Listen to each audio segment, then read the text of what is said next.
কাজের দিন এবং মজুরি বৃদ্ধি করতে হবে। বেকার যুবকদের নিয়োগ বন্ধ কেন? রাজ্য সরকার জবাব চাই, জবাব দাও। সরকারি দপ্তরগুলিতে নিয়োগ বন্ধ কেন? রাজ্য সরকার জবাব চাই, জবাব দাও। বেগা এবং পিএফ প্রকল্পে কাজের দিন এবং মজুরি বৃদ্ধি করতে হবে। কোভিডের আক্রমণের আগেই 18 তেসরা মার্চের পর থেকে ত্রিপুরায় একদিকে গণতন্ত্রের উপর আক্রমণ, বিশেষ করে বিরোধী দলের বিরুদ্ধে, আরেকদিকে অর্থনৈতিক যে সমস্যা এটাকে সংকটের দিকে নিয়ে যায় এই বিজেপি আইপিএফটি জোট সরকারের জনবিরোধী নীতির কারণে মন্দা পরিস্থিতি তৈরি হয়ে যায়।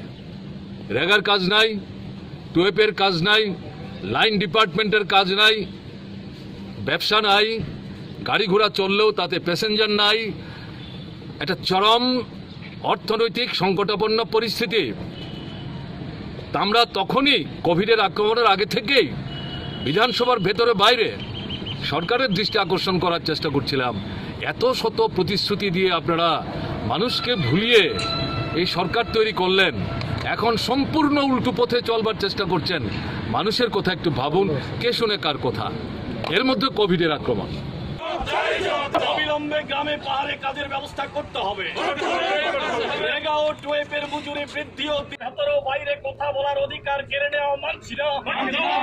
গণতন্ত্র হত্যা মানছি না। মানুষের কথা বলার অধিকার কেড়ে নেওয়া মানছি না। বিধানসভার ভেতরে ও বাইরে মানুষের কথা বলার অধিকার। Don't forget to like, share and subscribe to East Mojo. For any queries, put them down in the comments section below and press on the bell icon for notifications.